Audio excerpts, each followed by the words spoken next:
Hi, I'm Chaoclypse. You can call me Brandon. I'm making this video to cover free art resources that you can put into your tabletop RPG or zine, board game, anything that needs art.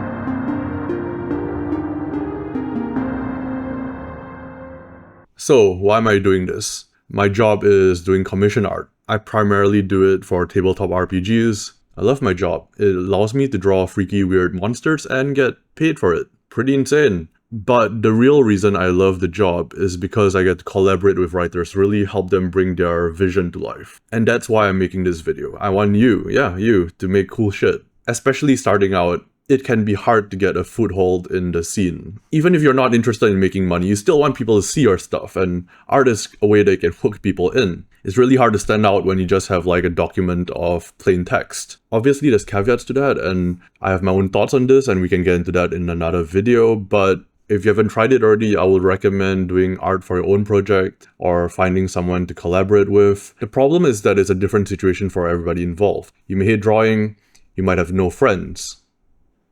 Yeah. You may hate drawing, or you might have no friends who are willing to collaborate with you on such a project. It's hard to commit to a collaboration. If that's the case, here are some resources that hopefully can help you. So I want to start with a few caveats. Number 1, check the license. Read through it and make sure you're doing everything correctly. I'm not here to do that for you, so make sure that you're using them responsibly. Number 2, I'm going to avoid what I said in number 1 and mention that almost all of these require attribution. So make sure you at least do that. However, even if they don't require attribution, you should still do it. Helps the artist out and costs you nothing. Number 3, speaking of money, toss the creator a few bucks if you can. They're putting stuff out there for free. I can understand that not everybody's in a situation where they can afford to do that, but when you can, support these artists. We're all in this together. Number 4, I'm only covering free resources. There's a lot of very cheap resources that are really good. I'm not covering those. I'm also gonna miss a bunch of stuff. There's way too much stuff out there. And if you have a resource that you think I missed, drop it in the comments below.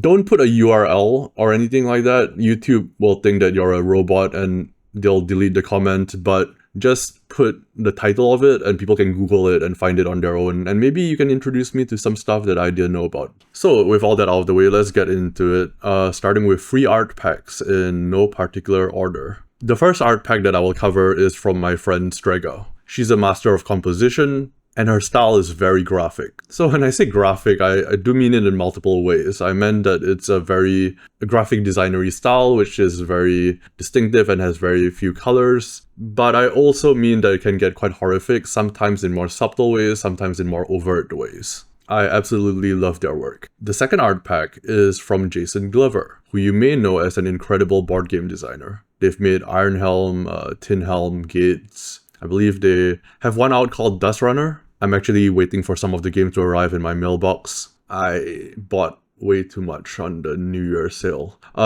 Anyway, Jason also does all the art for his games, and he has this amazing pen and ink style that kind of harkens back to the old fighting fantasy or old D&D, OSR kind of art style, and I really like it. Highly recommend it. The third art pack is from Diaz Holm. They've done work for Outcast Silver Raiders as well as Runecairn. And just, holy shit, check out their YouTube channel if you haven't. It's amazing. They use like an ink blot technique. They just splash a bunch of ink on the page and then just smear it around, and it's nuts. It's like magic. It is magic. I've tried it myself. It's very fun to do. They also have a lot of very thought-provoking content, so you can actually check their video, especially the ones on copyrights. I think that's very nice to watch. So I believe that the majority of their work, or at least the stuff that I'm linking in the description below, is free for commercial usage. Just a brilliant artist. Number 4, Emiel Boven. In addition to having made Durf as well as Electrum Archive, they are also a wonderful artist. I've linked their Google Drive where they put art that they license under Creative Commons. Their art is a lot more whimsical than the others in this list, so if you're looking for something cute, you might find it here. Okay, and number 5 is Dyson Logos.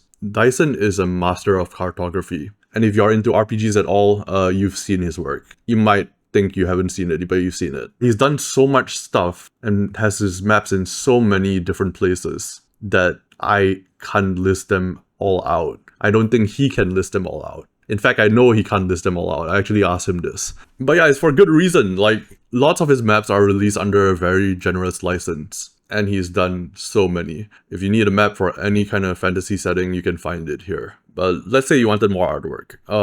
That's where the public domain comes into play. But before we get into that, a word from our sponsor, Squarespace. No, I'm fucking kidding. It's not. It's me. I'm the sponsor. The sixth and final art pack is an art pack that I am putting as pay what you want on itch. I already had this on my itch, but I'm gonna update it. As of the recording of this video, there should be like around 200 images in there, I think. I practice a fairly eclectic mix of art styles, and there's a lot of stuff in there that's kind of weird. So I don't know how much of it is going to be useful, but if any of it resonates with you, feel free to use it. And do let me know. I love to hear it when people use my art in their works. Okay, let's talk about the public domain. Public domain art is very useful, especially if you know a little bit of photo manipulation. I have a tutorial on that, and I've also made a Photoshop tool that can help you with that. I'll link those as well. But in terms of actual resources, Yohai Gal, who is the creator of Cairn and professional very cool person, maintains a list of public domain art.